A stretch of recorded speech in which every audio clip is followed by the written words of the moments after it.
So we're going to pick up exactly where we left off yesterday, taking a look at Washington's farewell address with your decoding assignment.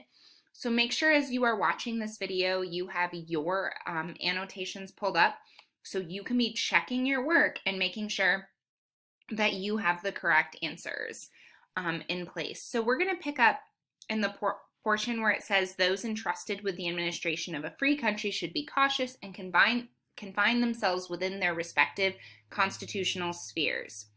So if we read the rest of this chunk of the quote, it's talking about the need for checks, dividing and distributing within the government. What Washington is saying here is the importance of checks and balances. So if we want to think about what event might have inspired Washington to make this statement, we could think of, King George III or Parliament in England that, they didn't necessarily have checks and balances. And as a result, the federal government was too strong in England.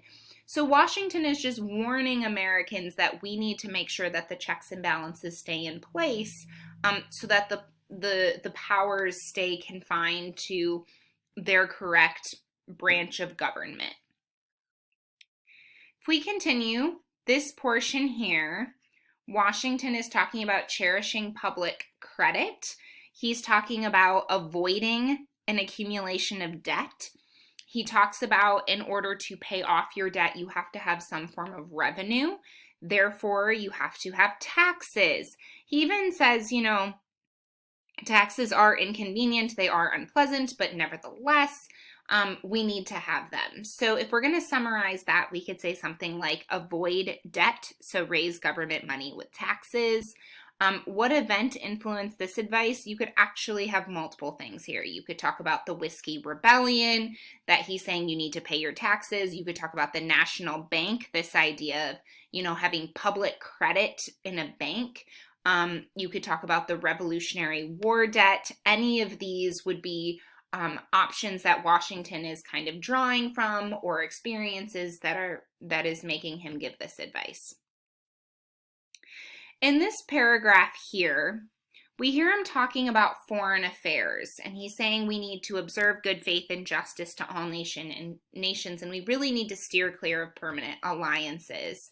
So Washington here is saying don't make foreign alliances. Washington is very anti-making alliances. And if we think about what event might have inspired this advice, it would be when he decided to break the Treaty of Alliance with the French during the French Revolution, when Washington said, we're not going to side with the French, even though we had a treaty with them. He's saying, that's not really what we want to do. We want to stay neutral. We don't want to side with the British either.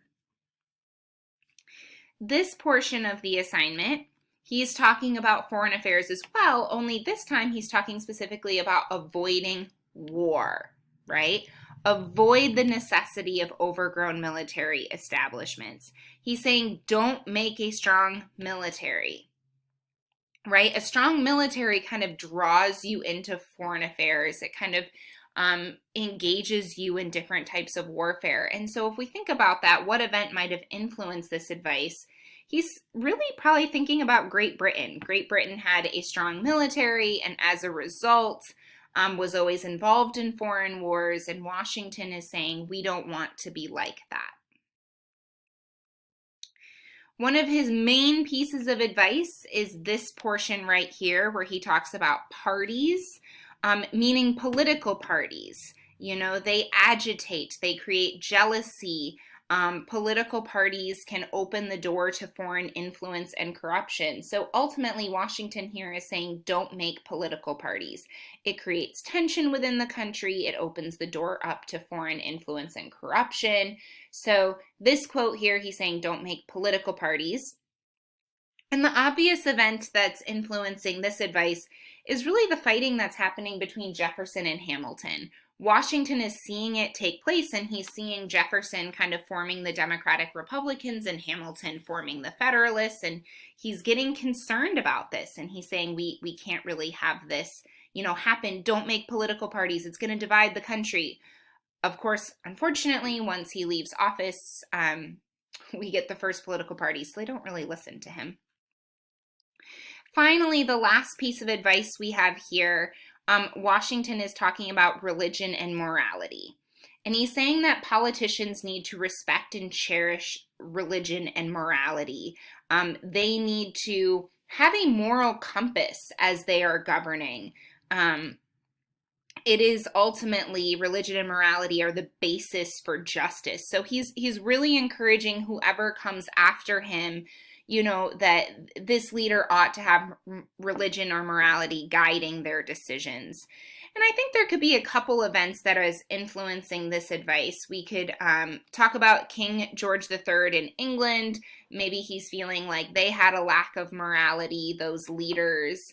We could talk about the French Revolution, how they were using such crazy violence to execute their people.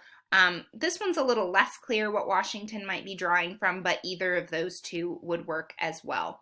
So if you need to go back in this video and pause it and make sure you have the correct answers, please do so, because you're going to find on the test you will see these quotes, again, asking you to match what the quote is to the summary. And you may have a question that asks you, what event inspired this advice? So we just want to make sure you have the correct answers there.